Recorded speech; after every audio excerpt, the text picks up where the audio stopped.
Everyone, आ गई है preposition वाली क्लास जो आप सभी स्टूडेंट के लिए होने वाली है खास। ये वीडियो लंबी जरूर है बट इस वीडियो में आपको सारे प्रेपोजिशन एक साथ मिलने वाली हैं। इस वीडियो को देखने के बाद आपके प्रेपोजिशन में कोई डाउट रहेगी ही नहीं। तो चलिए वीडियो को स्टार्ट करते हैं और प्रेपोजिशन से रिलेटेड सारी कंफ्यूजन को दूर करते हैं। तो सबसे पहले अंडर का मतलब क्या होता है? अंडर का मतलब होता है ठीक नीचे। ठीक है, नीचे बोल रहे हो यहाँ पे ठीक नीचे। ठीक नीचे हम बोल रहे हैं, ज्यादा अच्छे से क्लैरिटी मिलेगी। अंडर यानी कि ठीक नीचे और बिलो यानी कि केवल नीचे। ठीक है, केवल नीचे। दोनों का मतलब नीचे होता है, लेकिन सिचुएशन देखिए किस समय आपको अंडर का यूज करना है, किस समय आपको बिलो का यूज करना है। ये जो टेबल है ठीक घड़ी के नीचे है ना, टेबल घड़ी के ठीक नीचे है। टेबल घड़ी के ठीक नीचे है मतलब किसी चीज के सीधाई पे है। देखिए ये भी सिचुएशन एकदम सेम है। अभी आपने ये जो किया ना, ओवर किया ना, ओवर का मतलब ठीक ऊपर था, उसका ऑपोजिट मान लीजिए ठीक नीचे की आप बात करो। ठीक है, ठीक नीचे की अगर आप बात करोगे तो वहां अंडर का यूज करोगे। तो ये जो सेंटेंस है टेबल घड़ी के ठीक नीचे है, हम इस सेंटेंस को बनाएंगे the table is under the clock. Clock के ठीक नीचे टेबल है। ठीक है, नेक्स्ट है बिलो। बिलो का मतलब होता है नीचे, लेकिन ये किसका अपोजिट है? अबव का अपोजिट है बिलो। अबव का मतलब क्या था? ऊपर तो है लेकिन ठीक ऊपर नहीं है, साइड में है।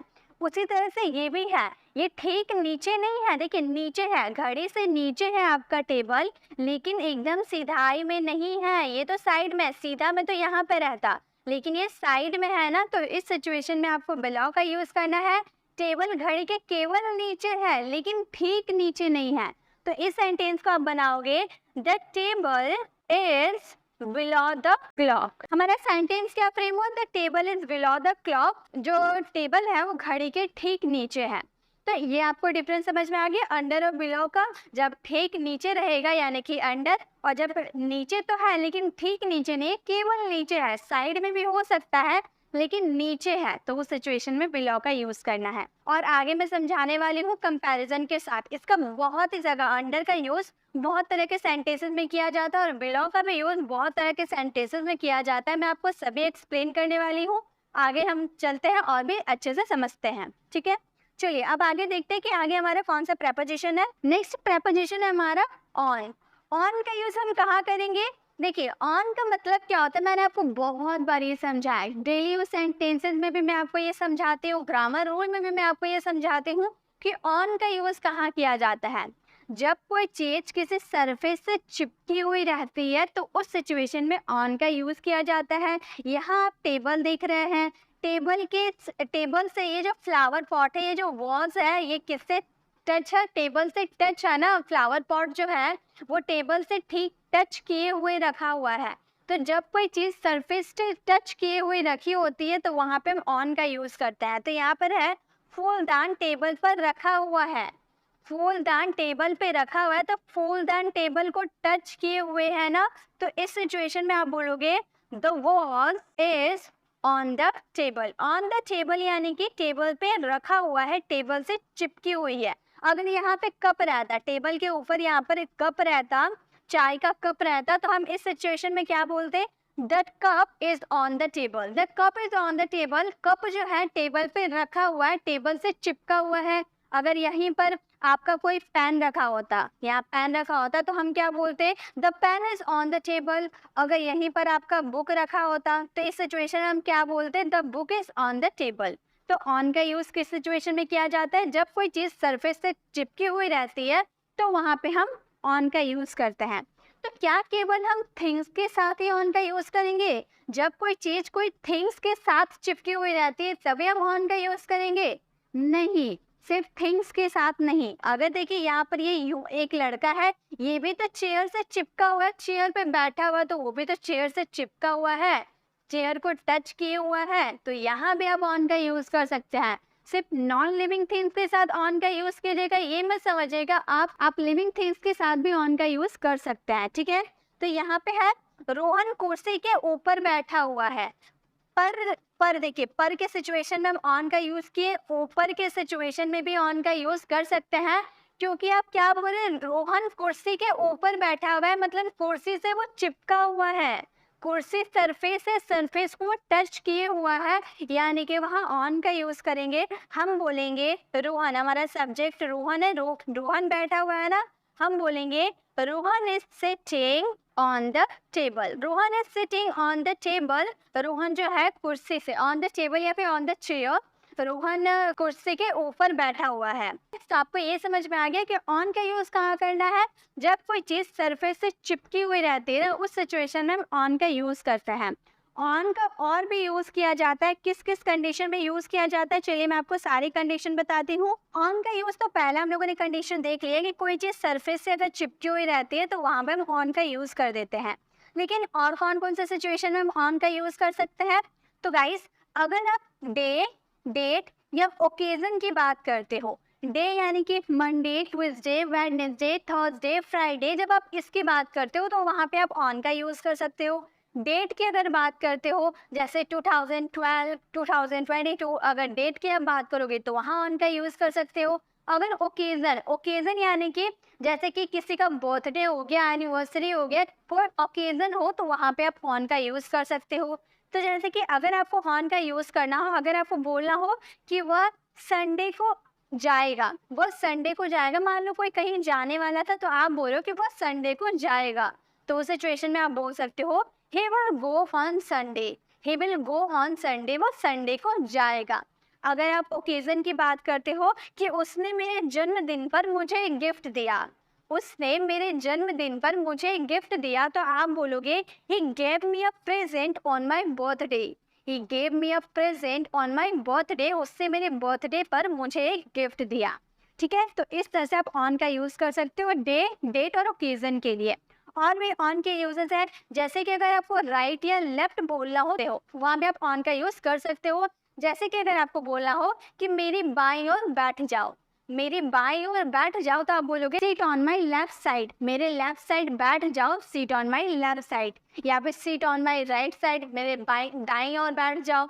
तो इस तरह से आप राइट साइड या लेफ्ट साइड में भी आप ऑन का यूज कर सकते हो। अब ऑन का यूज 3 कंडीशन में हम लोगों ने देखा कि अगर कोई सरफेस से टच किए हुए रहता है तो वहाँ ऑन का यूज करेंगे, डे, डेट या ओकेजन के लिए हम ऑन का यूज करेंगे, और अगर हम राइट साइड या लेफ्ट साइड की बात करेंगे तो वहाँ ऑन का यूज करेंगे। ठीक है, और अब मैं आपको ये बताती हूँ कि ऑन और ऑन टू में क्या डिफरेंस होता है। मान लीजिए 2 चेयर है, एक चेयर के ऊपर यहाँ पर एक कैट बैठी हुई है एंड सेकेंड चेयर पे यहाँ पर कैट बैठी हुई थी और जंप करके उसने यहाँ गया और यहाँ बैठ गई। ठीक है, दोनों सिचुएशन में यही है कि यहाँ भी एक कैट सरफेस को टच कर रही है और यहाँ भी एक कैट सरफेस को टच कर रही है, लेकिन दोनों में डिफरेंस क्या है।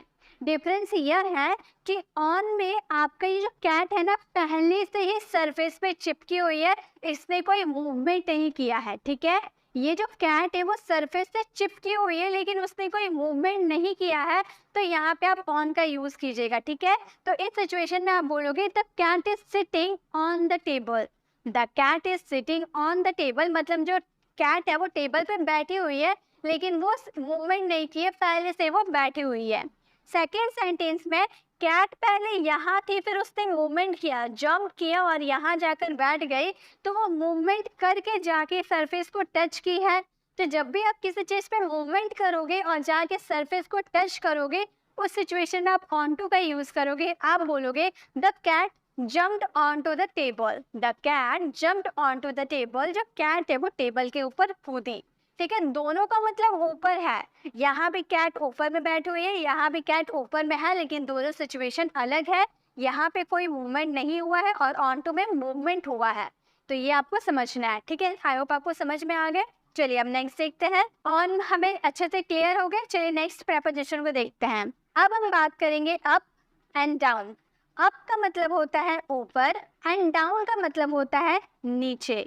अप का मतलब ऊपर, डाउन का मतलब नीचे।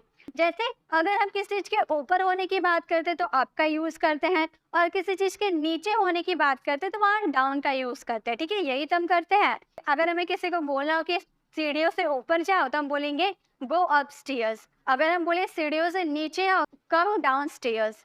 तो ये 2 डिफरेंस है कि अगर सीढ़ियों से ऊपर जाएंगे तो अप का यूज करेंगे, सीढ़ियों से नीचे आएंगे तो डाउन का यूज करेंगे। लेकिन सिर्फ ऊपर नीचे के लिए नहीं, आप प्राइस में भी अप डाउन का यूज कर सकते हो। बढ़ रहा है यानी कि तेजी से ऊपर जा रहा है, बढ़ रहा है यानी कि ऊपर जा रहा है ना, यानी कि अप का यूज करेंगे। अगर किसी चीज की प्राइस नीचे जा रही है, कम हो रही है, यानी कि डाउन का यूज करेंगे। फॉर एग्जाम्पल अगर आपको बोला हो सब्जियों के दाम बढ़ रहे हैं, मतलब उसका जो प्राइस है वो ऊपर जा रहा है, यही तो हम कहना चाह रहे हैं, बढ़ रहे हैं यानी कि ऊपर जा रहा है। तो हम बोलेंगे the prices of vegetables are going up. The prices of vegetables are going up. सब्जियों के दाम बढ़ रहे हैं। अगर हम बोले सब्जियों के दाम कम हो रहे हैं, ठीक है, कम होने की बात करेंगे तो हम सेंटेंसेस को बोलेंगे the prices of vegetables are coming down. The prices of vegetables are coming down. सब्जियों के दाम कम हो रहे हैं। तो ठीक है, अगर किसी चीज के ऊपर जाते हुए आप देखोगे तो अप का यूज करोगे, और नीचे आते हुए यानी कि कम होते हुए देखोगे तो वहाँ पे आप डाउन का यूज करोगे। अप और डाउन बहुत ईजी है, आई होप आपको समझ में आ गए। चलिए नेक्स्ट देखते हैं। नेक्स्ट हमारा प्रेपोजिशन है अंडर एंड अंडरनीथ या बीनीथ। अब इसमें क्या डिफरेंस है? दोनों का मतलब जानते हो क्या होता है? दोनों का मतलब होता है नीचे। अंडर का मतलब भी होता है नीचे और अंडरनीथ का मतलब भी होता है नीचे, लेकिन पहचाने कैसे कि किसका मतलब क्या होगा, कब अंडरनीथ का यूज करें और कब अंडर का यूज करें। तो गाइस बहुत ही छोटा डिफरेंस है लेकिन बहुत ही ज्यादा इंपॉर्टेंट डिफरेंस है। देखिए यहाँ पे आप एक कैट को देख रहे हो, यहाँ कैट एक बैठी हुई है, ये नीचे है, टेबल के नीचे है। तो टेबल के नीचे है तो क्या आप इसे देख सकते हो? हम देख सकते हैं, हम इधर से देख सकते हैं, इधर से देख सकते हैं, यहाँ से भी देख सकते हैं, पीछे से देख सकते हैं, यानी कि हम सभी साइड से देख सकते हैं कि बिल्डिंग टेबल के नीचे है। तो इस सिचुएशन में हम अंडर का यूज करेंगे। तो अंडरनीथ का यूज कब करें? गाइस देखिए यहाँ पे बेड है, बेड के ऊपर ब्लैंकेट है, ब्लैंकेट के नीचे मैंने पैसे छुपा के रखे हैं, ब्लैंकेट के नीचे मैंने पैसे छुपा के रखे हैं। तो अगर मैं पैसे छुपा दूंगी देन ब्लैंकेट रख दूंगी तो क्या आप पैसे को देख पाओगे? नहीं ना। मैं अगर कवर कर दूंगी, ब्लैंकेट ऊपर डाल दूंगी तो पैसों को आप नहीं देख पाओगे। लेकिन पैसे तो है तो नीचे, ब्लैंकेट के नीचे ही तो है पैसे, लेकिन हम देख नहीं पा रहे, यानी कि वहाँ अंडरनीथ का यूज करेंगे। अगर नीचे की बात करें लेकिन वो कवर नहीं है पूरी तरह से तो वहाँ अंडर का यूज कीजिएगा। लेकिन अगर आप नीचे की बात करें, वो चीज पूरी तरह से कवर है तो वहाँ अंडरनीथ का यूज कीजिएगा। ठीक है, तो यहाँ पे है बिल्ली टेबल के नीचे है तो हम क्या बोलेंगे? The cat is under the table. The cat is under the table. जो कैट है वो टेबल के नीचे है। अंडरनीथ का यूज कब करेंगे? जैसे अगर बोला हो मेरे पैसे कंबल के नीचे थे, मेरे पैसे कंबल के नीचे थे तो हम बोलेंगे माई मनी, यानी कि माई मेरे पैसे, यानी कि माई मनी वॉज, पास्ट की बात करें इसलिए वॉज अंडरनीथ, नीचे नीचे रहने के सेंस में आप अंडरनीथ का यूज करोगे। Underneath the blanket. हमारा सेंटेंस थे वो my money was underneath the blanket, मेरे पैसे कंबल के नीचे थे। तो दोनों में क्या है? दोनों का मतलब नीचे होता है, लेकिन आप जब किसी चीज के नीचे रहने की बात करोगे लेकिन वो पूरी तरह से कवर नहीं रहेगा तो वहां पे आप क्या यूज कीजिएगा? अंडर का यूज कीजिएगा। लेकिन आप किसी चीज के अंदर रहने की बात करो, वो पूरी तरह से कवर है तो वहाँ अंडरनीथ का यूज कीजिएगा।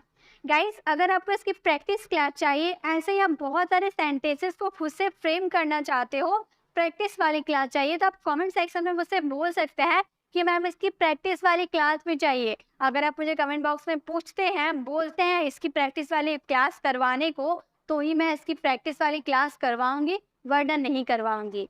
अगर आप चाहते हैं कि आप इसकी प्रैक्टिस करें तो आप मुझे कमेंट बॉक्स में ज़रूर बोले, तभी मैं इसकी प्रैक्टिस क्लास लेकर आऊँगी। नेक्स्ट हमारा प्रपोजिशन है अंडर बिलो। फिर अंडर और बिलो है। अंडर का मतलब होता है कम, अंडर का यूज़ करेंगे कम के सेंस में, और बिलो का भी यूज़ करेंगे कम के सेंस में। मतलब दोनों का मतलब होता है कम, लेकिन कब यूज़ करें? अंडर का मतलब जब आप किसी चीज़ के वेट में कम रहने की बात करते हो, वजन में अगर किसी चीज़ के कम रहने की बात करते हो तो वहाँ पे आप अंडर का यूज़ कीजिएगा। लेकिन अगर आप किसी चीज़ की हाइट की, लंबाई की कम होने की बात कर रहे हो, ठीक है, हाइट में या लंबाई में कम होने की बात कर रहे हो आप, तो वहाँ पर बिलो का यूज़ कीजिएगा। जैसे अगर आपको बोलना हो मेरे बैग का वजन 1 किलो से कम है, तो यहाँ पे आप वजन की बात करो, वेट की आप बात करो ना, तो यहाँ पे आप अंडर का यूज़ कीजिएगा। ठीक है, ये आपको ध्यान रखना है कि आप वेट की बात कर रहे हो, वजन की बात कर रहे हो और आपके सेंटेंस में कम है, यानी कि वहाँ अंडर का यूज़ करेंगे। हम सेंटेंस को बनाएंगे the weight of my bag is under 1 kg। मेरे बैग का वजन 1 किलो से कम है। ठीक है, नेक्स्ट है वो 5 फीट से कम है। यहाँ पे हम कम बोल रहे हैं, लेकिन ये हाइट की कम बोल रहे हैं ना कि वो 5 फीट से कम है, तो उसकी हाइट के बारे में हम बता रहे हैं, तो हाइट की बात करेंगे तो वहाँ पर बिलो का यूज़ करेंगे। हम बोलेंगे she is below 5 feet, she is below 5 feet, वो 5 फीट से कम है। तो ये आपको समझना है, अगर आप वेट में कम होने की आप बात करते हो तो वहाँ पे आप अंडर का यूज़ कीजिएगा, लेकिन अगर आप लेंथ और हाइट की बात करते हो तो वहाँ पे आपको बिलो का यूज़ करना है। ठीक है, ये भी आपको समझ में आ गया। चलिए अब नेक्स्ट देखते हैं। नेक्स्ट है बिटवीन या अमंग। बिटवीन और अमंग में क्या डिफरेंस है? बिटवीन का मतलब भी होता है बीच, बिटवीन का मतलब भी होता है बीच, और अमंग का मतलब भी होता है बीच। दोनों का मतलब होता है बीच, लेकिन दोनों किस सिचुएशन में यूज करें? देखिए, अगर आपको बोलना हो टीना रोहन और रिया के बीच में बैठी हुई है, तो यहाँ पे अब अगर दो, मान लीजिए ये टीना है और ये रोहन है और ये रिया है, तो टीना दो व्यक्तियों के बीच में बैठी हुई है ना। आप दो व्यक्तियों के बीच की बात करो या दो वस्तुओं के बीच की बात करो, लेकिन दो ही रहे, सिर्फ दो ही रहे, तो वहां पे आप बिटवीन का यूज कीजिएगा। ठीक है, तो इस सेंटेंस को हम बोलेंगे Tina is sitting between Rohan and Riya. Tina जो है रोहन और रिया के बीच में बैठी हुई है। ठीक है, यानी कि दो व्यक्तियों के वो बीच में है, यानी कि वहां पर बिटवीन का यूज करेंगे। नेक्स्ट है अमंग या अमंगस्ट। इसका यूज कब करेंगे? सेंटेंस है रोहन अपने दोस्तों के बीच खड़ा था। रोहन अपने दोस्तों के बीच खड़ा था।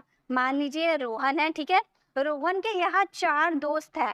तो अभी मैंने बिटवीन में आपको क्या बताया था कि अगर आप दो व्यक्तियों के बीच में रहने की बात करते हो तो ही बिटवीन का यूज करेंगे, लेकिन अगर आप दो व्यक्तियों से ज्यादा की बात कर रहे हो, दो व्यक्तियों से ज्यादा की बात कर रहे हो, तो वहां पे आप अमंग का यूज करेंगे। ठीक है, दो व्यक्तियों से ज्यादा रहने की बात करेंगे तो यहाँ पे आप बोलोगे, आपका सेंटेंस बनेगा रोहन वॉज स्टैंडिंग, खड़ा रहने की बात करें यानी कि standing, Rohan was standing among his friend.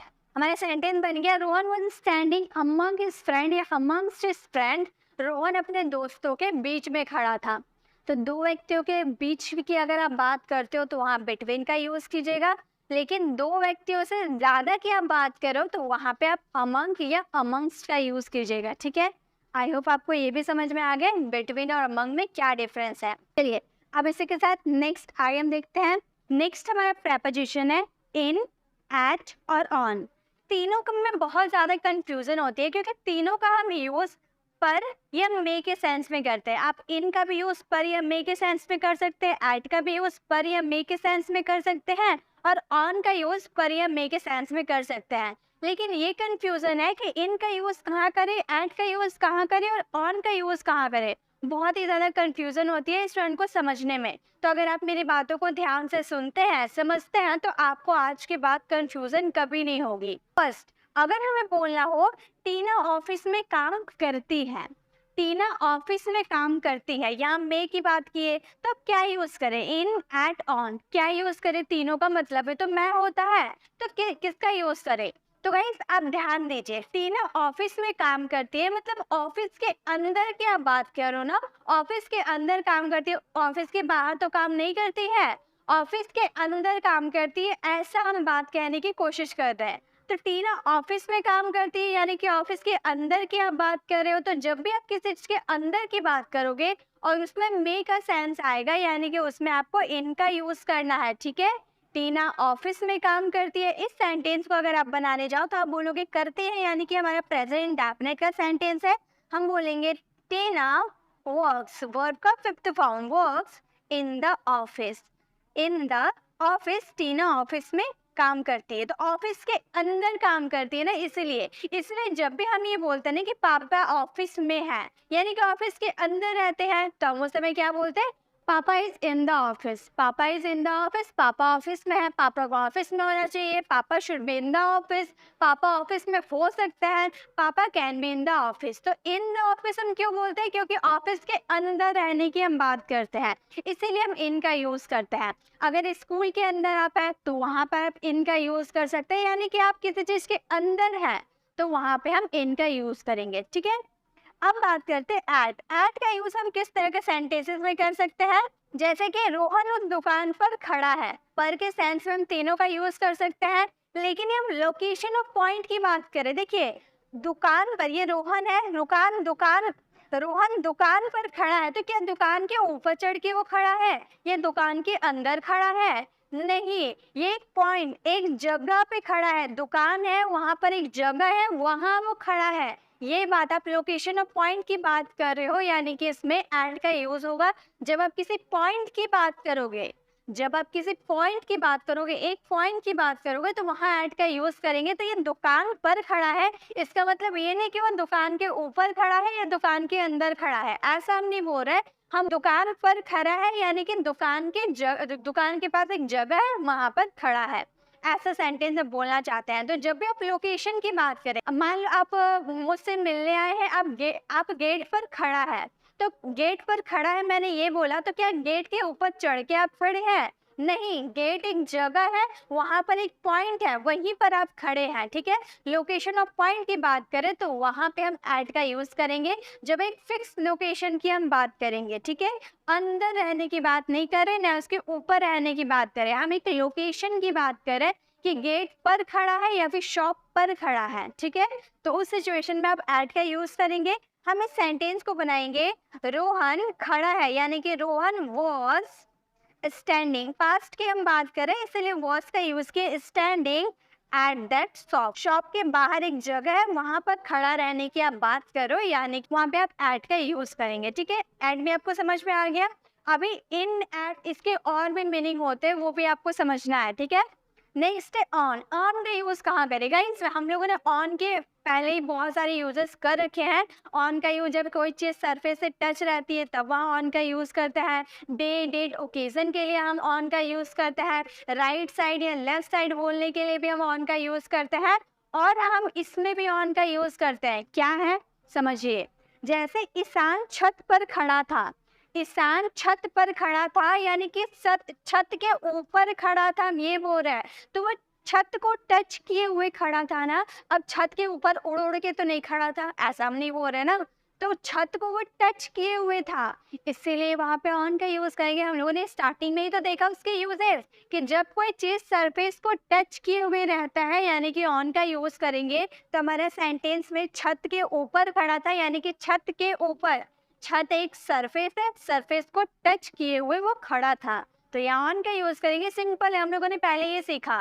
तो हम इस सेंटेंस को कैसे बनाएंगे? हम बोलेंगे ईशान was standing। पास्ट की हम बात करें, Ishan was standing on the terrace। on the terrace या फिर on the roof, आप किसी का भी यूज कर सकते हो, दोनों का मतलब क्या होता है? छत। तो हमारे सेंटेंस क्या फ्रेम हुआ? Ishan was standing on the roof, Ishan छत पर खड़ा था।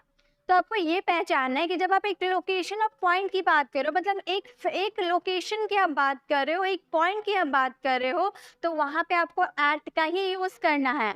अगर आप किसी चीज के अंदर की बात करें, ऑफिस में, स्कूल में, घर में, किसी चीज के अंदर रहने की आप बात करो यानी कि इन का यूज करेंगे। और किसी सरफेस को टच किए हुए आप खड़ा हो यानी कि वहां पर ऑन का यूज करेंगे, ठीक है। इन, एट और ऑन समझ में आ गया। गाइस, इन के और भी यूजेस होते हैं, वो भी मैं आपको बता देती हूँ। जब आप किसी सीजन की बात करेंगे यानी कि मौसम की बात करेंगे तो भी वहां पर हम इन का यूज करते हैं। जैसे कि आपको मान लो, आपको अगर बोलना होता है हम आपसे गर्मियों में मिलेंगे, हम आपसे गर्मियों में मिलेंगे, तो गर्मी क्या है? सीजन है, समर हमारा सीजन है ना।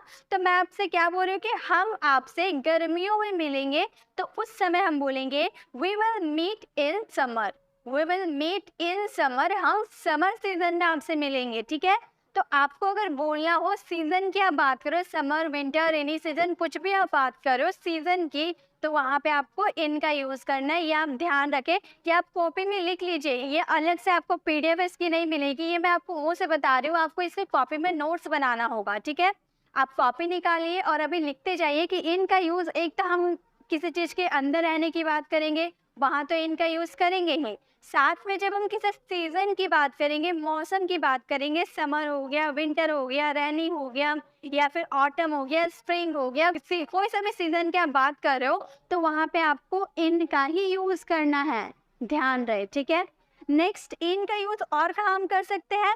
जब आप किसी देश की, शहर की, ठीक है, कंट्री या फिर सिटी या फिर किसी देश की, शहर की, महाद्वीप की बात करते हो ना, तो वहाँ भी आपको क्या यूज़ करना होता है? इन का यूज़ करना होता है, ठीक है। जब भी आप किसी सिटी, किसी कंट्री की बात करोगे तो वहाँ पे इन का यूज़ करना होगा। जैसे कि अगर आपको बोलना हो मैं मुंबई में रहता हूँ, आप बोलते हैं ना मैं मुंबई में रहता हूँ, तो हम क्या बोलते हैं? बहुत common, I live in Mumbai, I live in Delhi, I live in Pune, I live in Assam. मतलब आप जहाँ रहते हो, जिस सिटी में रहते हो, जिस कंट्री में रहते हो, वहाँ पे अगर आपको इसका मेंशन करना है तो उसके आगे आपको इनका यूज़ करना होगा, ठीक है। ये भी एक यूजेज है, इसे भी कॉपी में आप नोट्स बना लीजिए, ठीक है, कि जब भी आप किसी देश की, किसी सिटी या फिर किसी कंट्री की बात करोगे तो वहाँ इनका यूज़ करना होगा। नेक्स्ट, इनका यूज़ आप जब ईयर बताते हो, यानी कि साल बताते हो, मंथ बताते हो, आवर्स बताते हो, या फिर मिनट बताते हो, या सेकंड बताते हो, जब आप साल, महीना, घंटा, मिनट, सेकंड जब आप बताते हो तो इसमें भी आपको इनका यूज़ करना होता है। जैसे कि अगर आपको बोलना हो मैं आधे घंटे में स्कूल के लिए निकलूँगा, मैं आधे घंटे में स्कूल के लिए निकलूँगा, तो आप घंटा की बात कर रहे हैं ना, आप घंटा की बात कर रहे हैं, यानी कि इसमें क्या लगेगा? इनका यूज़ होगा। हम बोलेंगे I will leave for the school in half an hour, I will leave for the school in half an hour, मतलब हम आधे घंटे में स्कूल के लिए निकलेंगे। या फिर वो 2024 में घर जाएगा, ठीक है, तो मान लो अभी वो काम करता है, उसके बॉस ने कहा है कि तुम 2024 में घर चले जाना, तो वो क्या बोल रहा है? तो हम क्या बोल रहे हैं कि वो 2024 में घर जाएगा, तो हम बोलेंगे ही will go home in 2024, he will go home in 2024। तो इस तरह से आप इनका यूज़ किस में कर सकते हो? जब आप किसी चीज़ के अंदर, मेरी बातों को ध्यान से सुने और कॉपी में लिखते जाइए। जब आप किसी चीज़ के अंदर जाने की आप बात करते हो, ठीक है, स्कूल में, घर में, ऑफिस में, क्लासरूम में, अगर किसी चीज़ के अंदर रहने की आप बात करते हो तो वहाँ इनका यूज़ तो करना ही है। साथ में अगर आप मंथ्स की, ईयर की, सेकंड की, मिनट की, आवर्स की आप बात करते हो तो वहाँ भी आपको इनका यूज़ करना है। अगर आप किसी सिटी, कंट्री का नाम लेते हो तो उसके आगे आपको इनका यूज़ करना है। और अगर आप किसी सीज़न की बात करते हो, समर सीज़न, विंटर सीज़न, किसी सीज़न की आप बात करते हो तो वहाँ भी आपको इनका यूज़ करना है।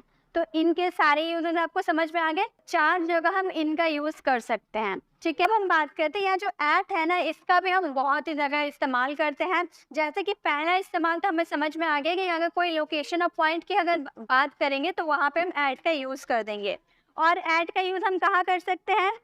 जब आप किसी निश्चित टाइम की भी बात करोगे ना, ये लोकेशन और पॉइंट था, ठीक है, ये लोकेशन और पॉइंट था तो एट का यूज़ किए। लेकिन अगर आप किसी निश्चित समय की, किसी निश्चित टाइम की बात करोगे तो वहाँ भी एट का यूज़ होता है। फॉर एग्जाम्पल, अगर आपको बोलना हो वह सुबह 10 बजे से काम कर रहा है, वह सुबह 10 बजे से काम कर रहा है, तो आप बोलोगे he is doing work at 10 o'clock, वो 10 बजे से काम कर रहा है, ठीक है, he is doing work at 10 o'clock। तो इस तरह से जब आप फिक्स टाइम की बात करोगे, एक निश्चित समय की बात करोगे, तो वहाँ भी एट का यूज़ आप कर सकते हो, लोकेशन और पॉइंट और निश्चित टाइम, ठीक है। नेक्स्ट, एट का यूज़ और कहाँ कर सकते हैं? जब आप बोलते ना कि मैं रात से पढ़ रहा था, मैं रात से काम कर रहा था, मैं रात से उससे बात कर रहा था, तो रात से अगर आप कोई काम करते हो, रात, ठीक है, नाइट की बात करें, ठीक है, रात के लिए हमेशा एट का यूज़ कीजिएगा, ये आप याद रखिएगा। जैसे अगर आपको बोलना हो हम केवल रात में पढ़ते हैं, हम केवल रात में पढ़ते हैं, तो आप बोलोगे we study only at night, we study only at night. लेकिन अगर आप बोलोगे कि रात के लिए तो हम एट का यूज़ कर देंगे, तो मॉर्निंग, इवनिंग या आफ्टरनून के लिए क्या यूज़ करें? तो गाइस, मॉर्निंग, इवनिंग और आफ्टरनून के लिए आप इनका यूज़ करोगे, ठीक है।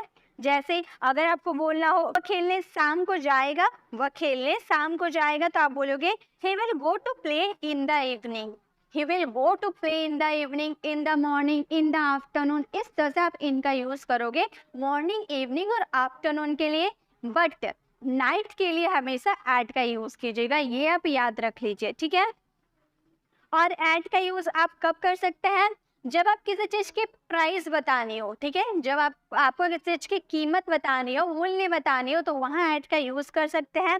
जैसे कि आपको बोलना हो मैं टमाटर 100 रुपये किलो खरीद रहा हूँ, तो आप बोलोगे I am buying tomatoes at ₹100, 100 रुपये करके आप टमाटर खरीद रहे हो, ठीक है। तो जब आप किसी चीज़ के मूल्य बताते हो, यानी कि हम 100 रुपीज़ बोले ना, उसके आगे हम एट का यूज़ कर देंगे।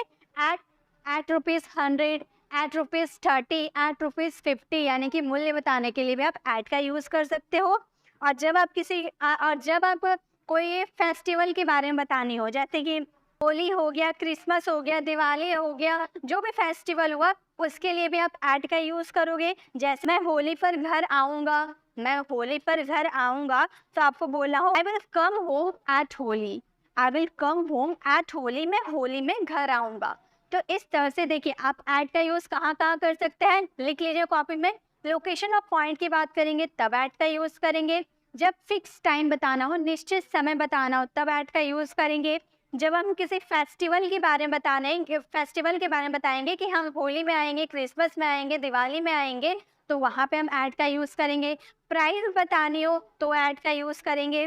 जब हमें बोलना हो रात से अगर रात की बात करनी हो तो एट का यूज़ करेंगे। ठीक है, तो आपको समझ में आ गया एट का यूज़ कहाँ कहाँ करना है। चलिए अब आगे बढ़ते हैं। ऑन का यूज़ हम लोगों ने स्टार्टिंग में ही देख लिया कि ऑन का यूज़ कहाँ कहाँ किया जाता है।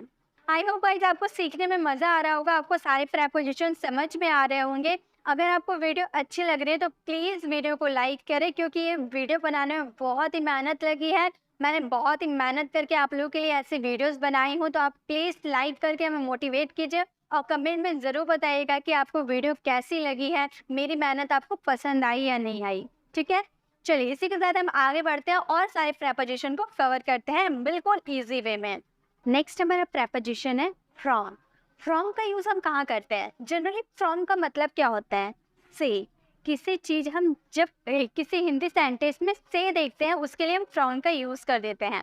फॉर एग्जाम्पल, अगर आपको बोलना हो कि मैं मुंबई से हूँ, आप ऐसे सेंटेंस बोलते हैं ना, मैं मुंबई से हूँ, मैं दिल्ली से हूँ, मैं पुणे से हूँ, मैं आसाम से हूँ, मतलब कोई जगह से हूँ, ऐसा आप रिलेट करते हो ना। देखिए फ्रॉम का यूज़ आप 3 कंडीशन में कर सकते हो। पहला तो जब आप किसी चीज़ से रिलेट करोगे, जैसे आप क्या बोल रहे हो कि मैं दिल्ली से हूँ, तो आप दिल्ली से रिलेट करते हो ना, दिल्ली से हो यानी कि दिल्ली से रिलेट करते हो, तो वहाँ पे आप फ्रॉम का यूज़ कीजिएगा।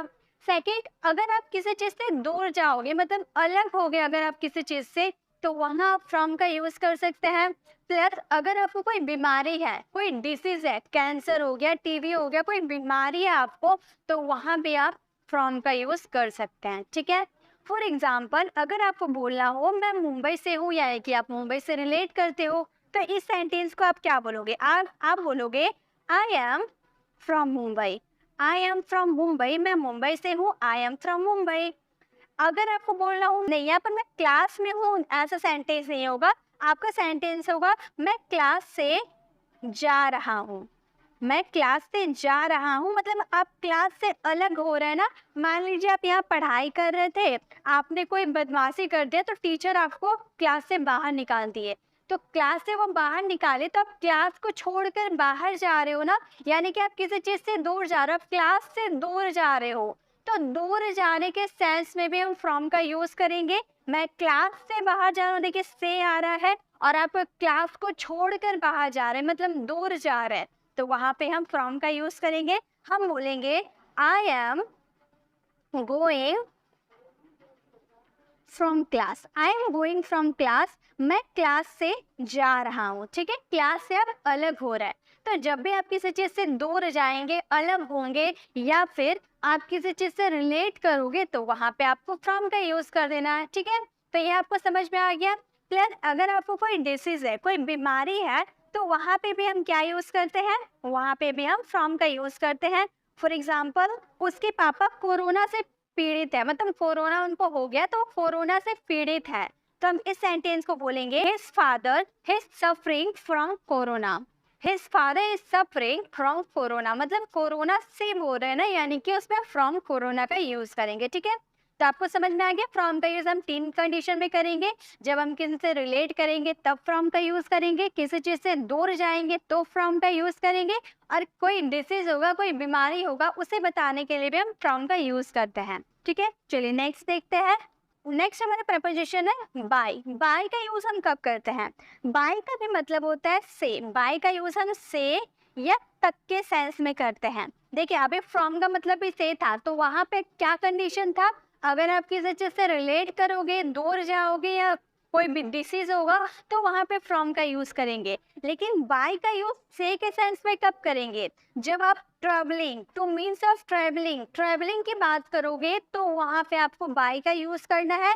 या फिर आप पेसिव वॉइस में बाय का यूज करते हो। ये आप जानते होगे पेसिव वाले सेंटेंसेस जब हम बनाते हैं तो बाय करके सब्जेक्ट का जिक्र करते हैं ना, तो आप दो कंडीशन में कर सकते हो, to travel, to means of travelling and passive sentences. तो यहाँ पे हम से के सेंस में, जैसे कि मैं कोलकाता ट्रेन से गया, मैं कोलकाता ट्रेन से गया यानी कि ट्रेन से ट्रैवलिंग आपने किया ना, तो ट्रैवलिंग के आप ट्रेन से ट्रैवलिंग कर रहे हो, कार से कर रहे हो, हेलीकॉप्टर से कर रहे हो, किसी चीज़ से भी आप ट्रैवलिंग कर रहे हो तो ट्रैवलिंग की बात ही आएगी। तो वहाँ से के सेंस में, वहाँ पे आप से के सेंस में बाय का ही यूज कर सकते हो। बाय ट्रेन, बाय बस, बाय कार, यानी कि बाय के साथ आप जो व्हीकल से आप ट्रैवल करते हो वो जिक्र कर दोगे। ठीक है, जैसे कि मैं कोलकाता ट्रेन से गया तो आप बोलोगे I went to Kolkata by train, मैं कोलकाता ट्रेन से गया। ठीक है, नेक्स्ट, कल तक मेरा रिजल्ट निकल जाएगा। देखिए तक के सेंस में भी हम बाय का यूज करते हैं। कल तक, बाय टुमारो, सोमवार तक, बाय मंडे। जैसे कि कल तक तो हम क्या बोलेंगे? By tomorrow my result has been declared. By tomorrow my result has been declared, कल तक मेरा रिजल्ट निकल जाएगा। ठीक है, अगले मंडे तक तो आप बोल सकते हो बाय नेक्स्ट मंडे, अगले रविवार तक बाय नेक्स्ट संडे, अगले मंडे तक इस काम को पूरा करो। अगर आपको बोलना हो अगले मंडे तक इस काम को पूरा करो तो आप बोलोगे complete this work by next Monday. मैं मेरा काम कल 3 बजे तक पूरा कर लूँगा, मैं मेरा काम कल 3 बजे तक पूरा कर लूँगा तो हम बोलेंगे I will complete my work by 3 o'clock tomorrow. तो इस तरह से आप से या तक के सेंस में बाय का यूज़ कर सकते हो। ठीक है, नेक्स्ट है सिंस। सिंस का यूज भी हम से के सेंस में करते हैं। आपको याद हो तो आपको याद हो तो जब भी आप परफेक्ट कॉन्टिन्यूअस टेंस की बात करते हो, परफेक्ट कॉन्टिन्यूअस टेंस, चाहे वो आपका प्रेजेंट परफेक्ट कॉन्टिन्यूअस टेंस हो, पास्ट परफेक्ट कॉन्टिन्यूअस टेंस हो या फ्यूचर परफेक्ट कॉन्टिन्यूअस टेंस हो, जब आप कोई सेंटेंस को बनाते हो तो यहाँ वहाँ पे आप सिंस या फोर का तो यूज करते हो ना टाइम मेंशन करने के लिए। तो वहाँ पे जो आप सिंस, जिस कंडीशन में आप सिंस का यूज करते हो ना, वही कंडीशन में आपको प्रेपोजिशन के रूप पे सिंस का यूज करना होता है। जैसे मैं सुबह से यहाँ हूँ तो आप पॉइंट ऑफ टाइम बता दिए ना, एक पॉइंट ऑफ टाइम बता दिए, सुबह से, रात से, 2 बजे से, 2015 से, 2016 से, तो कोई आप फिक्स टाइम बता दिए तो उसके लिए आपको क्या यूज करना है? सिंस का यूज करना है। तो आप बोलोगे मैं सुबह से यहाँ हूँ, तो इस सेंटेंस को आप बनाओगे I have been here since morning. I have been here since morning. मैं सुबह से यहाँ हूँ। नेक्स्ट है वो 2018 से किताब लिख रहा था, वो 2018 से किताब लिख रहा था। तो यहाँ पे आपको फिक्स टाइम बता दिया ना, फिक्स आपको बता दिया, फिक्स ईयर बता दिया, 2018 से वो किताब लिख रहा था। अगर मैं आपको 5 साल बोल देती तो आप क्या काउंट कर पाते कि 5 साल पहले क्या चल रहा था, कौन सा ईयर चल रहा था, ये आपको नहीं समझ में आता। इसीलिए मैंने क्या किया, 2018 फिक्स आपको बता रही है कि हाँ भाई मैं इसी टाइम से किताब लिख रहा हूँ। तो इसमें आपको सिंस का यूज करना है। आप बोलोगे He had been written a book since 2018. He had been written a book since 2018. वो 2018 से किताब लिख रहा था। तो इस तरह से आप सिंस का यूज कर दोगे।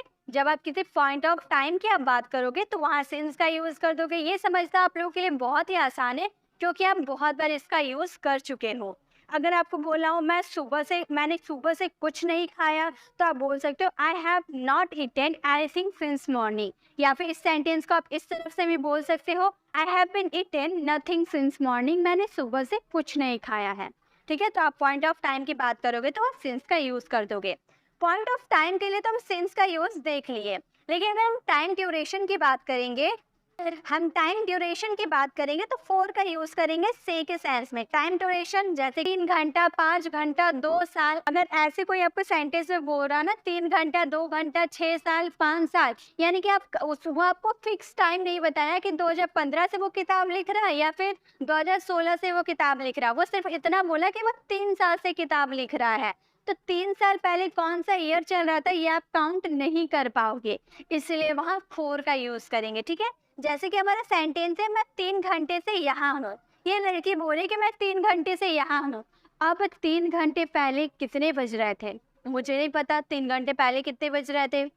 इसीलिए यहाँ पर हम फोर का यूज करेंगे क्योंकि हमें पता ही नहीं है 3 बजे 3 घंटे पहले क्या बज रहे थे। तो इस सेंटेंस को हम क्या बोलेंगे? I have been here for 3 hours. I have been here for 3 hours. मैं 3 घंटे से यहाँ हूँ। नेक्स्ट डे मैं 2 घंटे से काम कर रहा हूँ। मैं 2 घंटे से काम कर रहा हूँ तो हम बोलेंगे I have been working for 2 hours. 2 घंटे पहले क्या बज रहे थे मुझे नहीं पता है। मैंने सिर्फ इतना बता दिया, उतना काउंट मैं करने नहीं गई, मैं सिर्फ इतना बता दिया कि मैं 2 घंटे से यहाँ काम कर रही हूँ। तो हम बोलेंगे I have been working for 2 hours. I have been working for 2 hours. मैं 2 घंटे से काम कर रहा हूँ। ठीक है, तो इस तरह से आप फोर का यूज और सिंस का यूज कर सकते हो। पॉइंट ऑफ टाइम के लिए आप सिंस का यूज करोगे और टाइम ड्यूरेशन के लिए आप फोर का यूज करोगे। ठीक है, सिंस फोर भी आपको समझ में आ गए।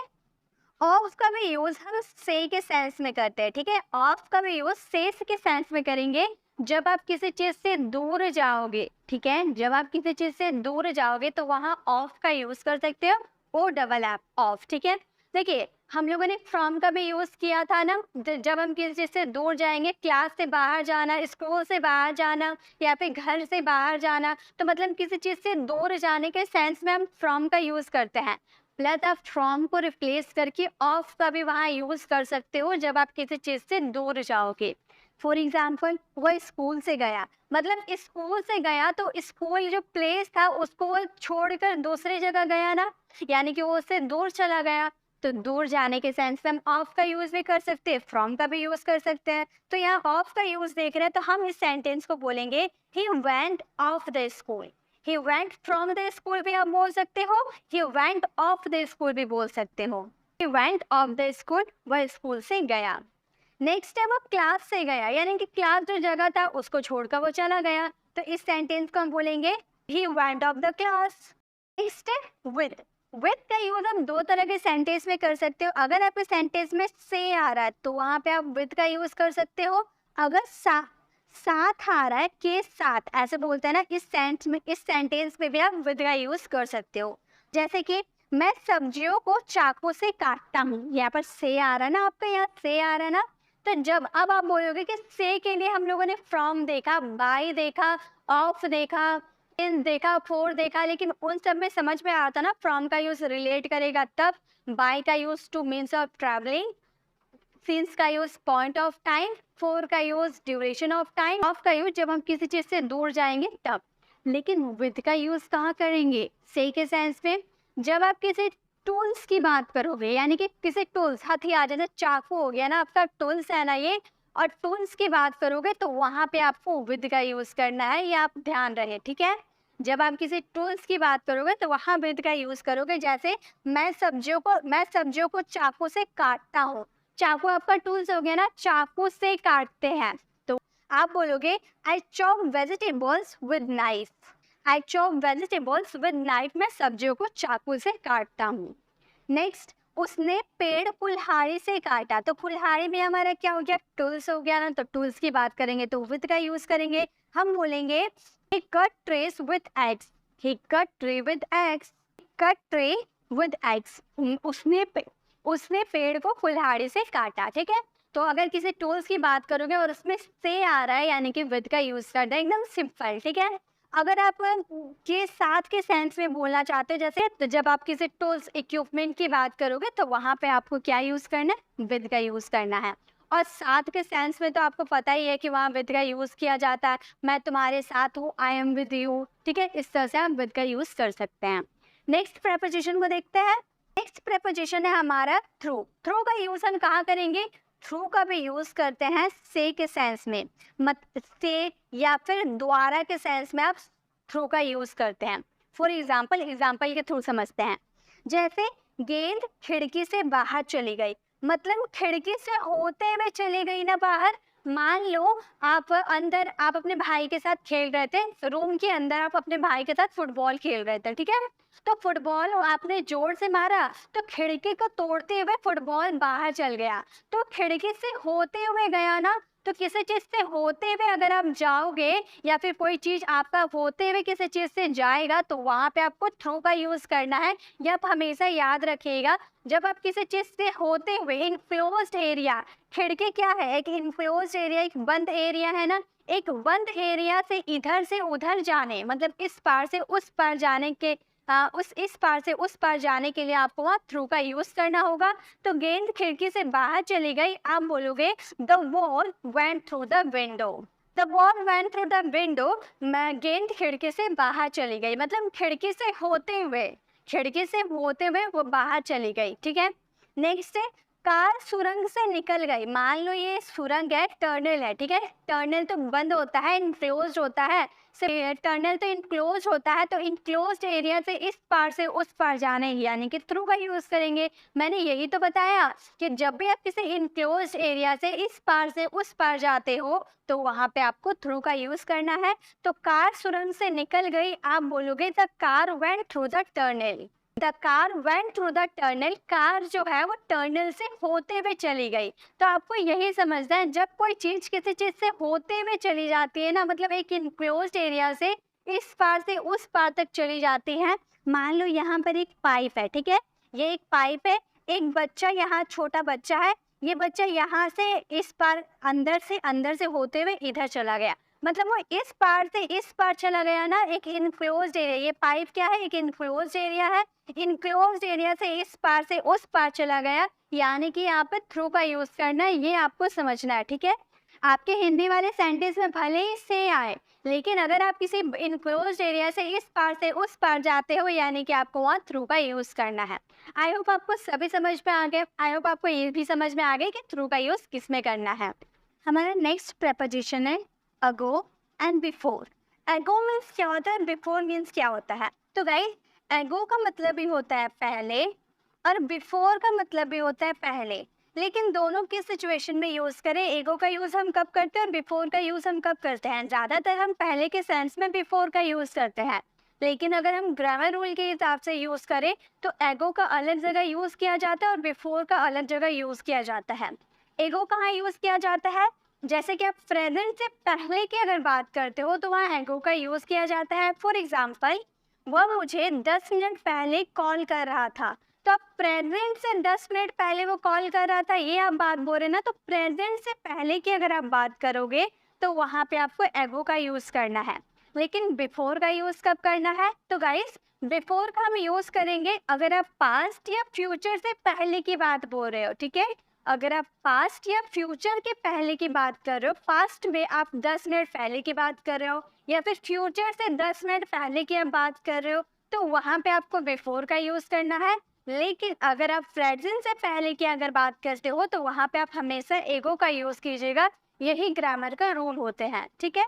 तो हमारा सेंटेंस है वो मुझे 10 मिनट पहले कॉल कर रहा था, तो वह किसी बॉय की अगर हम बात करेंगे तो बोलेंगे he was calling me. Call कर रहा था, यहाँ पास्ट कॉन्टिन्यूअस की बात करें तो he was calling me, was verb plus verb का फोर्थ फॉर्म यूज़ किए हैं।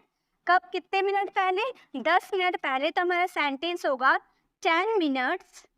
और यहाँ पर प्रेजेंट से पहले की हम बात करें तो वहाँ पर एगो का यूज़ करेंगे, तो हमारा सेंटेंस फ्रेम हुआ he was calling me 10 minutes एगो। वह मुझे 10 मिनट पहले कॉल कर रहा था। नेक्स्ट है बिफोर। बिफोर का भी यूज़ पहले के सेंस में करेंगे, लेकिन कब करेंगे? जब हम पास्ट या फ्यूचर के पहले की बात करेंगे तब हम यूज़ करेंगे। फॉर एग्जाम्पल, बस आपके आने से 5 मिनट पहले ही निकल गए थे, मतलब हम जब पहुंचे थे पास्ट में उससे भी 5 मिनट पहले ही बस निकल गई थी, तो आप पास्ट में वहां पहुंचे थे।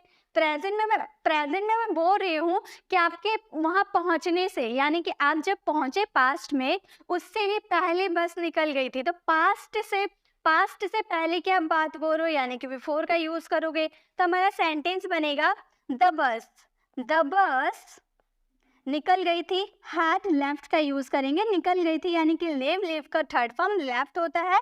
5 minutes, the bus had left 5 minutes before you come, मतलब आपके आने से 5 मिनट पहले ही बस निकल गई थी। तो एगो और बिफोर में डिफरेंस आपको समझ में आ गया। तो अब जब भी आपको पहले के सेंस में कुछ यूज करना होगा तो आप पहले सेंटेंस को देखिएगा कि आप सेंटेंस क्या बोल रहे हो। प्रेजेंट से पहले की आप बात कर रहे हो या पास्ट या फ्यूचर के पहले की बात कर रहे हो, उसके अकॉर्डिंग आप एगो या बिफोर का यूज कीजिएगा।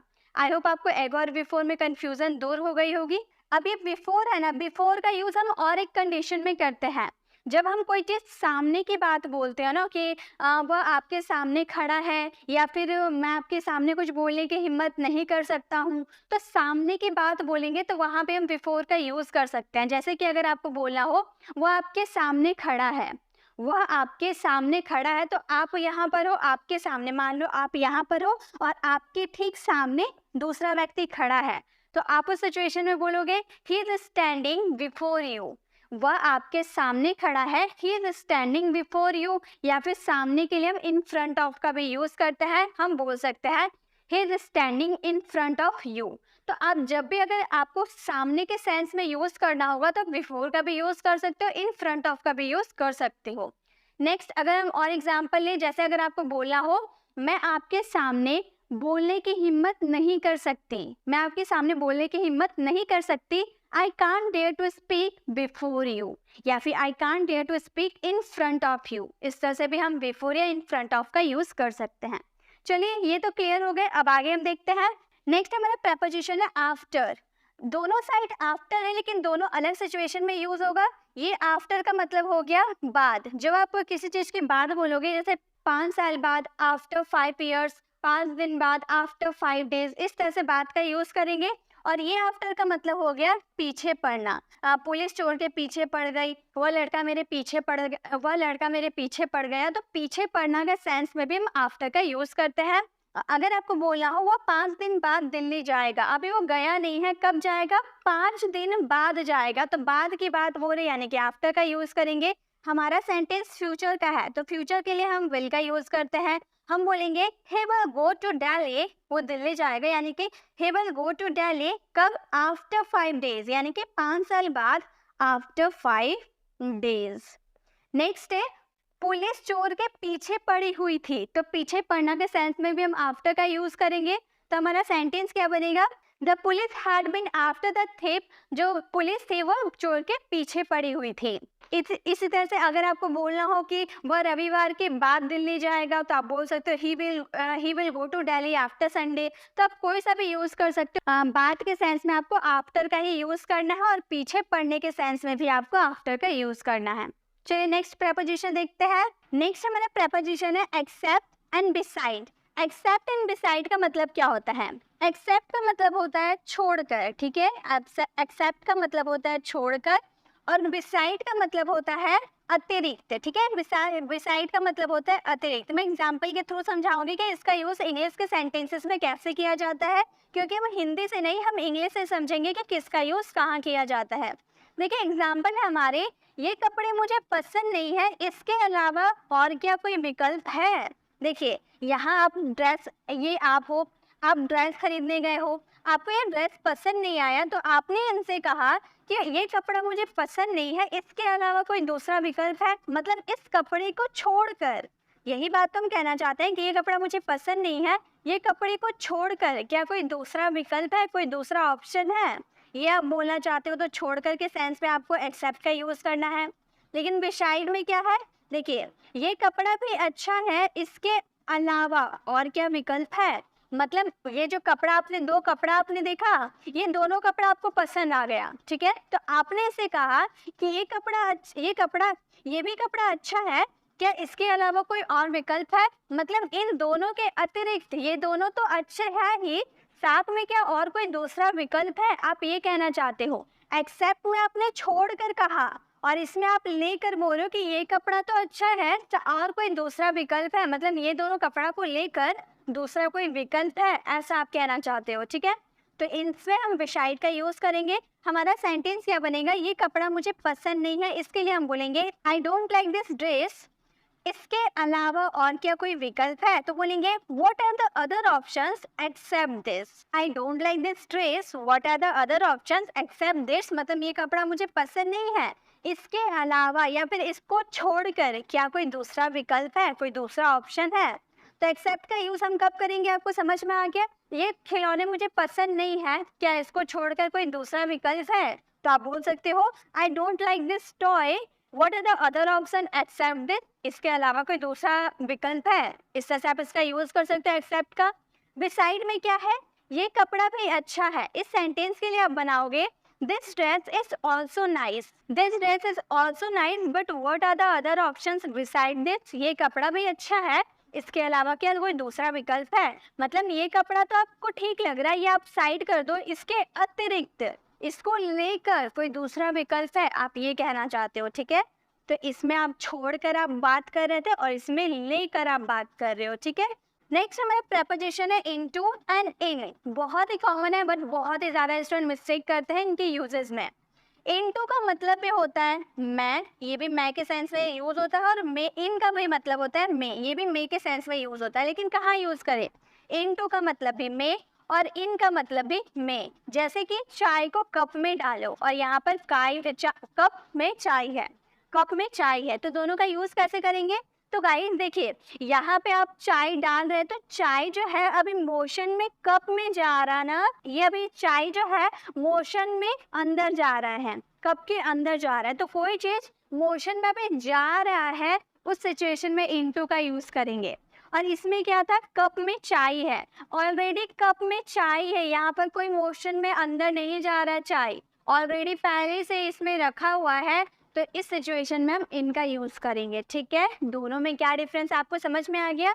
अगर कोई चीज अभी मोशन में अंदर जा रहा है यानी कि वहां पर इनटू का यूज करेंगे, लेकिन पहले से अगर कोई चीज किसी चीज के अंदर है तो वहां पे आप इनका यूज करेंगे। जैसे चाय को कप में डालो तो आप बोलोगे pour the tea into the cup, pour the tea into the cup, चाय को कप में डालो। नेक्स्ट है कप में चाय है, कप में चाय है तो आप इस सिचुएशन में बोलोगे there is tea in the cup, there is tea in the cup, cup में चाय है। तो आपको समझ में आ गया इन और इनटू में क्या डिफरेंस है, बस यही डिफरेंस आपको समझना है कि कोई चीज अगर मोशन में अंदर जा रहा है अभी, यानी कि उसमें इनटू का यूज करना है, ऑलरेडी अगर कोई चीज अंदर में है उस सिचुएशन में इनका यूज करना है। नेक्स्ट हमारा प्रीपोजिशन है ahead of, beyond, ahead of, beyond. Ahead of का मतलब होता है आगे, ठीक है, अहेड ऑफ का मतलब होता है आगे, बियॉन्ड का मतलब भी होता है आगे, अहेड ऑफ और बियॉन्ड ऑफ का भी मतलब होता है आगे, मतलब तीनों का मतलब क्या होता है आगे। लेकिन यूज कहाँ पे करें, किसका यूज कहाँ करना है, तो गाइस मेरी बातों को ध्यान दीजिए। और हेड ऑफ का यूज आप कब करोगे, जब आप किसी प्राणी, किसी पर्सन या फिर कोई भी एनिमल हो गया, जितने भी क्रिएचर होते हैं, जितने भी प्राणी होते हैं, अगर आप किसी प्राणी के आगे की बात बोलते हो यानी कि उसमें अहेड ऑफ का यूज करेंगे। फॉर एग्जाम्पल, मैं रोहन के आगे खड़ी थी, ये मैं हूँ, मैं किसके आगे खड़ी हूँ, रोहन के आगे खड़ी हूँ ना, पहले मैं हूँ, मेरे पीछे रोहन है, हम ऐसा ही तो कहना चाहते हैं। तो मैं रोहन के आगे खड़ी थी तो मैं क्रिएचर हो गई, मैं प्राणी हो गई। तो किसी प्राणी के आगे रहना यानी कि वहाँ पे अहेड ऑफ का यूज करेंगे। मैं रोहन से आगे खड़ी थी, इस सिचुएशन में हम बोलेंगे आई वॉज, पास्ट की बात करें इसलिए वॉज का यूज करेंगे। I was standing ahead of Rohan, ahead of Rohan, Rohan के आगे खड़ी थी ना, यानी कि अहेड ऑफ रोहन। तो हमारा सेंटेंस क्या फ्रेम हुआ, I was standing ahead of Rohan, मैं रोहन के आगे खड़ी थी। तो कोई भी प्राणी के अगर आप आगे रहते हो तो वहाँ पे आप अहेड ऑफ का यूज करोगे। जैसे कैट जो थी वो डॉग से आगे थी, तो यहाँ पे क्रिएचर की आप बात करो तो यहाँ पे अहेड ऑफ का यूज करेंगे। तो जब भी आप क्रिएचर के आगे रहने की आप बात करोगे तो वहाँ पे आपको अहेड ऑफ का यूज करना है, ठीक है। नेक्स्ट है बियॉन्ड, बियॉन्ड का मतलब ये होता है आगे, लेकिन ये कब यूज करेंगे गाइस, बियॉन्ड का यूज आगे के सेंस में करेंगे जब हम किसी निराकार यानी कि अब्स्ट्रैक्ट की बात करेंगे, जो जिसको ना हम छू सकते हैं ना हम देख सकते हैं। उस सिचुएशन में अगर हम आगे रहने की बात करते हैं तो वहां पर हम बियॉन्ड का यूज करेंगे। मेरी बातों को आप नहीं समझ पाए, देखिए जैसे अगर आपको बोलना हो कि उसकी सोच से आगे मेरी सोच है, सोच को आप देख सकते हो, सोच को आप छू सकते हो नहीं ना, तो जिस चीज को आप देख नहीं सकते, मैं जिस चीज को आप देख नहीं सकते, टच नहीं कर सकते, वहां पे आप बियॉन्ड का यूज करोगे। अगर उसके आगे रहने की बात करते हो तो उसकी खुशी मेरे दुख के आगे उसकी खुशी है, ठीक है, उसकी कल्पना से आगे मेरी सोच है। इस तरह से आप सेंटेंसेस को बनाओगे। जब आप किसी अब्स्ट्रैक्ट की बात करोगे तो वहाँ पे हम बियॉन्ड का यूज करोगे। गाइस इसका सेंटेंस ये वाले हैं, ठीक है। आप ध्यान से देखिए, आप लोग कमेंट में थोड़ी प्रिंटिंग मिस्टेक हो जाती है, बट आप कमेंट में बोलते हो कि मैम ये गलत है वो गलत है, तो गाइस कुछ गलत नहीं है, बस थोड़ी प्रिंटिंग मिस्टेक है।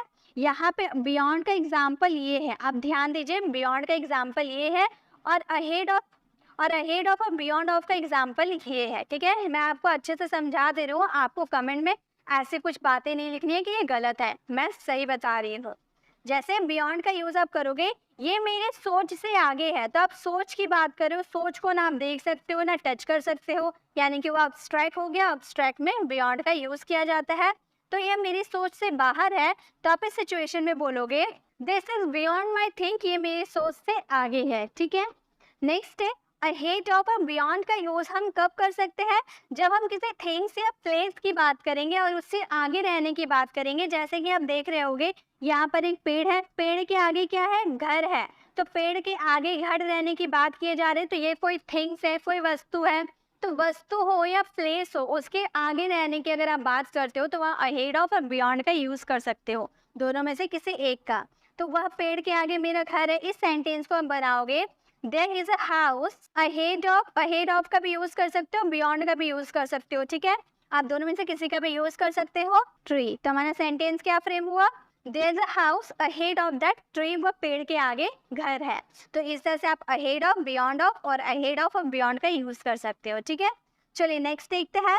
नेक्स्ट है हमारा इनसाइड। इनसाइड का मतलब क्या होता है, आउटसाइड का मतलब क्या होता है, और ड्यूरिंग का मतलब क्या होता है, तो हम एक एक करके देखते हैं। इनसाइड का मतलब होता है अंदर, ये आप सभी जानते हो, इनसाइड का मतलब होता है अंदर। जैसे कि अगर आपको बोलना हो मैं घर के अंदर हूँ, घर के अंदर हूँ मतलब घर के अंदर मान लो बैठने की जगह है, तो आप घर के अंदर बैठे हुए हैं, तो अगर आप अंदर रहने की बात करते हो तो वहाँ पे इनसाइड का यूज कर सकते हो। अगर आपको बोलना हो मैं घर के अंदर थी, ठीक है, मैं घर के अंदर थी, तो आप बोलोगे I was inside the house, I was inside the house, मैं घर के अंदर थी, I was inside the house. अगर आउटसाइड, आउटसाइड का मतलब क्या होता है, आउटसाइड का मतलब होता है बाहर, ठीक है, आउटसाइड का मतलब होता है बाहर। जैसे अगर आपको बोलना हो मैं घर से बाहर थी, मैं घर से बाहर थी, घर है, घर जैसे यहाँ पर मान लीजिए एक घर है, ठीक है। अगर आप घर के अंदर बैठे हैं तो उस सिचुएशन में आप बोलोगे I was inside the house. लेकिन अगर आप घर के बाहर में है, ठीक है, यहाँ घर है और आप यहाँ बाहर में हैं, उस सिचुएशन में आप उस सिचुएशन में आप यूज करोगे आउटसाइड का, ये भी प्रेपोजिशन है। तो आप इस सिचुएशन में आप बोलोगे आई वॉज आउटसाइड, ठीक है, बाहर रहने के लिए आपको आउटसाइड का यूज करना है, outside the house. I was outside the house, मैं घर के बाहर थी, ठीक है। तो इनसाइड आउटसाइड ज़्यादा डिफरेंस है, बस आपको थोड़े कॉन्सेप्ट समझ रहे, इनसाइड आउटसाइड आपको पता होंगे। नेक्स्ट है ड्यूरिंग। ड्यूरिंग का मतलब होता है के दौरान, ड्यूरिंग का मतलब होता है के दौरान। जैसे पढ़ाई के दौरान मुझे भूख लग रही थी, होमवर्क के दौरान मुझे नींद आ रही थी, मतलब किसी समय के दौरान की आप बात करो, ठीक है, किसी समय के दौरान की आप बात करोगे तो वहाँ पे आपको यूज़ करना है ड्यूरिंग का। पढ़ाई के दौरान मुझे भूख लग रही थी, मतलब मैं जब पढ़ने के लिए बैठी तो मुझे भूख लग रही थी, ऐसा हम बोल, मतलब मैं पढ़ाई कर रही थी, पढ़ाई करते करते मुझे भूख वाली फीलिंग आ रही थी, हम ऐसा कहने की कोशिश कर रहे हैं, तब बोलेंगे I was feeling appetite, I was feeling appetite during study, ठीक है, ड्यूरिंग स्टडी, पढ़ाई के दौरान मुझे भूख लग रही थी। तो जब भी आपको किसी चीज़ के दौरान की आप बात करोगे तो वहाँ पे आपको स्टडी का यूज़ करना है। जैसे कि छुट्टियों के दौरान मैं शिमला में था, I was in Shimla during vacation, इस तरह से आप ड्यूरिंग का यूज़ कर सकते हो। नेक्स्ट हमारा प्रेपोजिशन है अबाउट, ऑफ, देन। अबाउट का मतलब क्या होता है, एक एक करके हम सीखेंगे। अबाउट का मतलब क्या होता है, अबाउट का मतलब होता है बारे में, मतलब किसी चीज़ के बारे में। जैसे कि वो मेरे बारे में बात कर रही थी, तो जब भी आपको के बारे में अगर बात करनी हो तो वहाँ पे आप अबाउट का यूज़ करते हैं, ये आप सभी जानते हैं, ये बहुत ही कॉमन है, बट मैं आपको बता देती हूँ क्योंकि ये भी प्रेपोजिशन है, आप इसे यूज़ कर सकते हैं अपने डे टू डे कॉन्वर्सेशन में। तो वह मेरे बारे में बात कर रही थी, आप बोलोगे, आप किसी गर्ल की बात करें तो सी का यूज़ करोगे, पास्ट है तो वॉज का, she was talking about me. Next है ऑफ। ऑफ का मतलब क्या होता है, ऑफ का मतलब होता है का, ठीक है, ऑफ का मतलब होता है का। जैसे वह भारत के राष्ट्रपति थे, का के की एक ही होता है, ठीक है, का आए चाहे के आए चाहे की आए, उसका मतलब होता है of.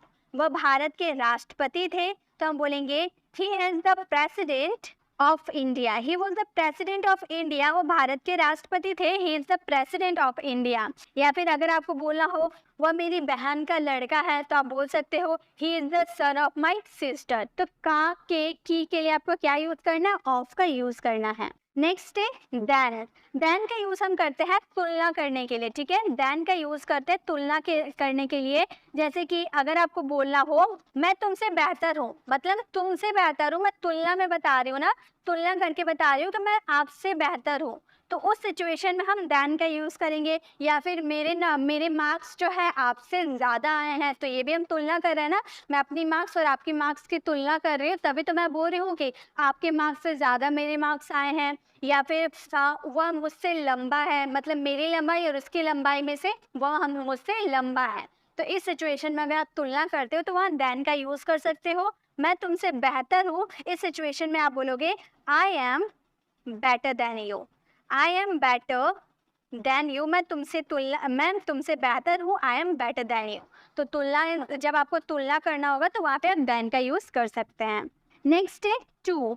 Towards, throughout. To का मतलब होता है को, हम एक एक करके देखेंगे को। और टूवर्ड्स का मतलब भी हम देख लेते हैं। टूवर्ड्स का मतलब होता है की तरफ। देखिए दोनों में डिफरेंस हमें समझना है, ठीक है। टू मतलब होता है को और टूवर्ड्स मतलब होता है की तरफ। जैसे अगर आपको बोलना हो मैं तुम्हारे घर जा रहा हूँ, मैं तुम्हारे घर जा रहा हूँ, मान लो ये आपका घर है, ठीक है, ये आपका घर है और यहाँ आप है, यहाँ पर मैं हूँ, ठीक है। यहाँ पर आपका घर है, यहाँ पे आपका घर है, यहाँ आपका घर है और आप बाहर कहीं खेलने गए हो, आप बाहर कहीं खेलने गए हो और आपने मुझे कॉल किया और आप पूछ रहे कि तुम कहाँ हो, तो मैं बोल रही हूँ कि मैं आपके घर जा रही हूँ, मैं आपके घर जा रही हूँ, तो मैं आपके घर ही जाऊँगी। मैं बोल रही हूँ आपके घर जा रही हूँ, तो मैं आपके घर ही जाऊँगी। तो उस सिचुएशन में को मैं आपके घर को जा रही हूँ या मैं आपके घर जा रही हूँ, बात एक ही है। उस सिचुएशन में हम बोलेंगे I am going to your home, मैं आपके घर जा रही हूँ, I am going to your home. लेकिन टूवर्ड्स का यूज़ कब करें? जैसे कि मान लो आपने मुझे कॉल किया और आप बोल रहे हो कि तुम कहाँ हो, और मैंने बोला कि मैं आपके घर जा रही हूँ, तो आप बोल रहे हैं कि मैं तो घर पे नहीं हूँ, मैं बाहर खेलने आया हूँ।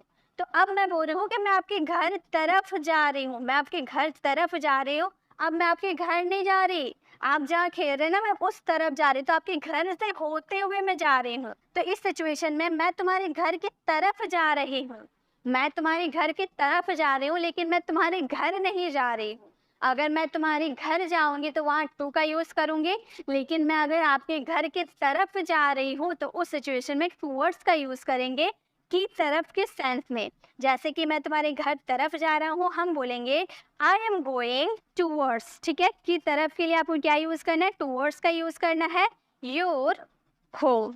I am going towards your home, मैं तुम्हारे घर की तरफ जा रहा हूँ, ठीक है। टूवर्ड्स में आपको डिफरेंस समझ में आ गया।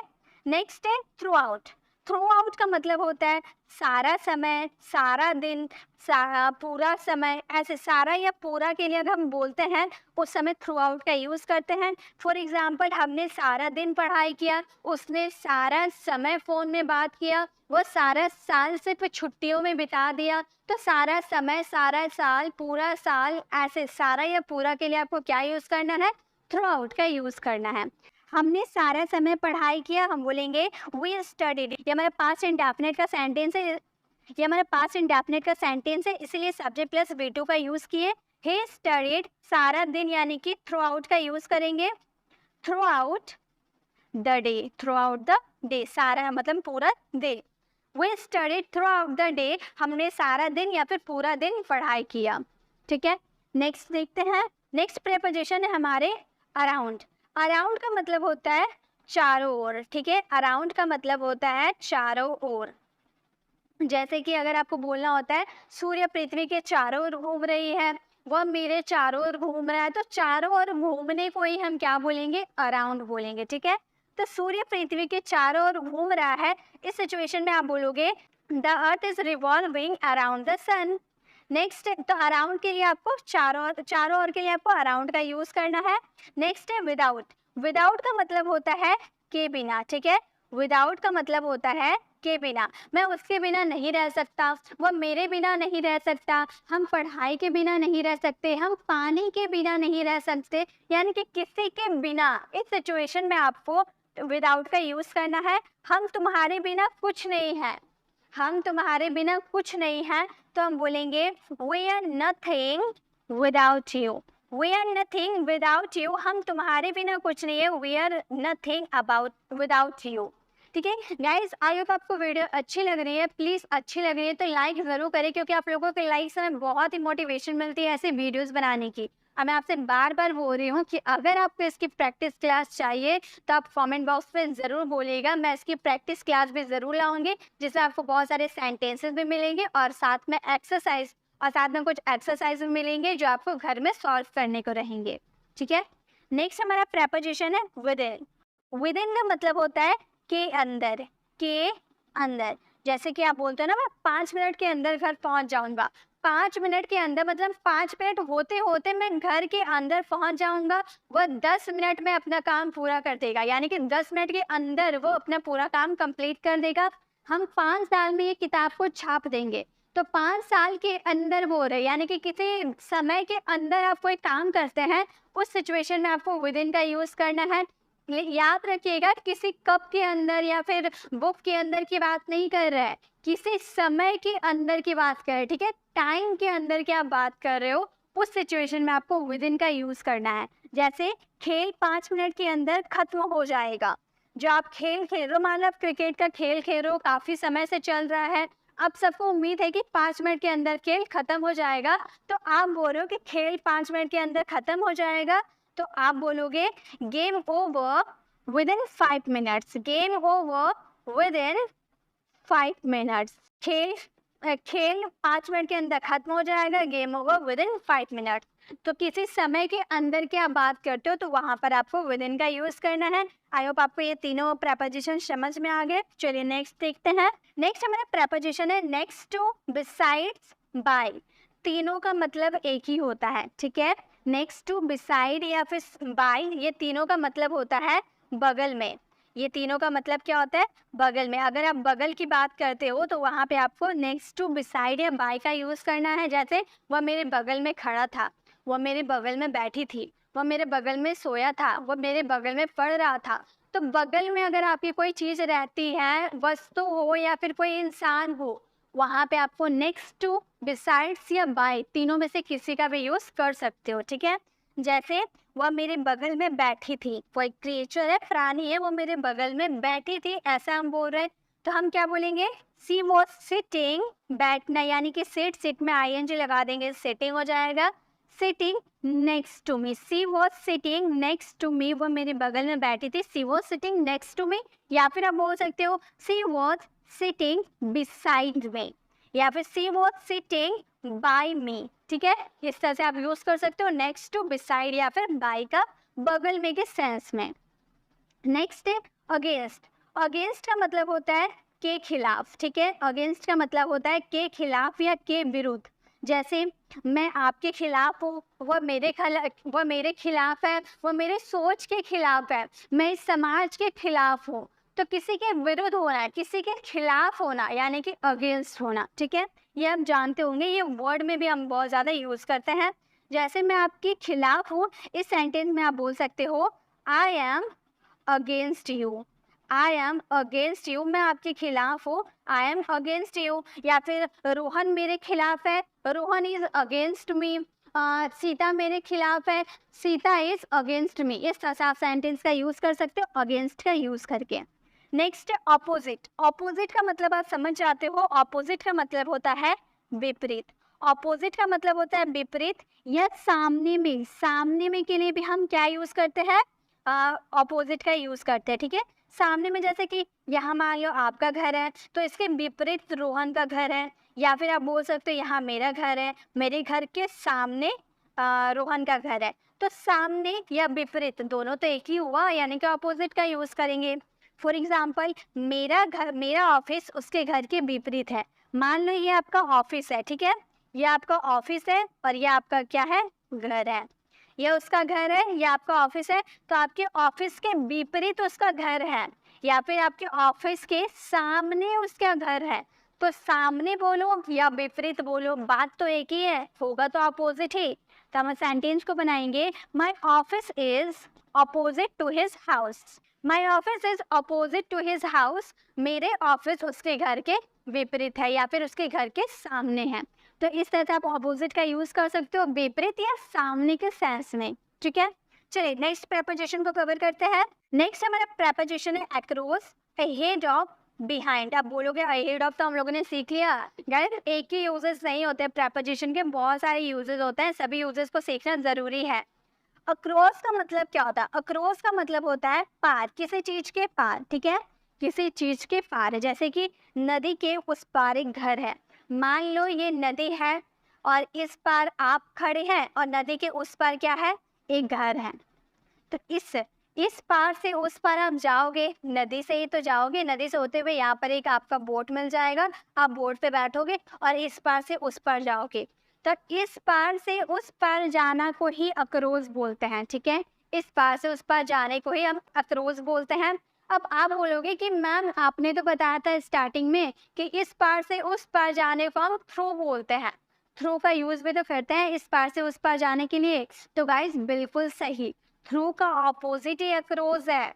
थ्रू का यूज आप कब करते थे? जब आप इनक्लोज्ड एरिया, जैसे कि मान लो ये आपका एक पाइप है, ये पाइप के एक बच्चा इस पाइप के अंदर से होते हुए गया, तो किसी इनक्लोज्ड एरिया से वो होते हुए गया, तो इनक्लोज्ड एरिया से इस पार से उस पार जाने में आप थ्रू का यूज कीजिएगा। लेकिन अगर आप यहाँ से नदी में चढ़, यहाँ पर नदी है, नदी में बोट है, बोट पे आप चढ़ोगे और इस पार से उस पार जाओगे, तो एक खुले एरिया से आप जाओगे ना, नदी तो कवर एरिया नहीं है, इनक्लोज एरिया तो नहीं है, वो पूरा खुला एरिया है। तो खुला एरिया से इस पार से उस पार जाओगे तो वहाँ पे आप क्रोज का यूज करेंगे। आई होप आपको समझ में आ रहा कि इनक्लोज एरिया से इस पार से उस पार जाने में थ्रू का यूज करेंगे और किसी बंद खुले एरिया से इस पार से उस पार जाएंगे तो क्रोज का यूज करेंगे, ठीक है।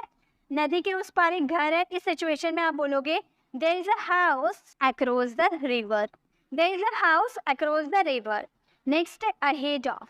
अहेड ऑफ का मतलब होता है आगे।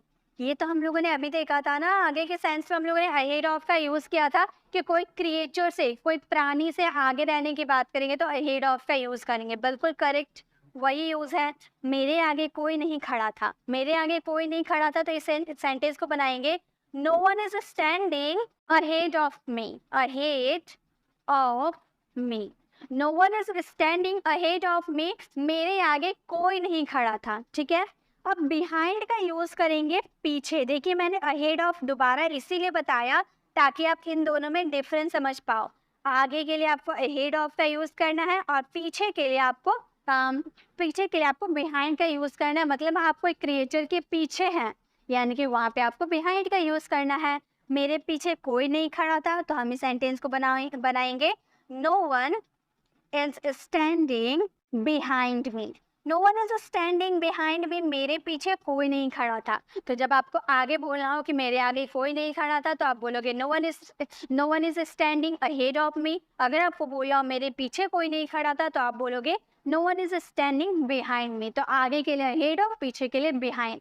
तो गाइस इस वीडियो में हम लोगों ने इतने प्रेपोजिशन को कवर किया, ये सारे प्रेपोजिशन है। गाइस अगर कोई प्रेपोजिशन छूट जाते हैं तो आप कमेंट बॉक्स में ज़रूर बता सकते हैं, मैं उस पर भी बेस्ट वीडियोस आप लोगों के लिए बना दूंगी। आपको वीडियो कैसे लगे कमेंट में ज़रूर बताइएगा।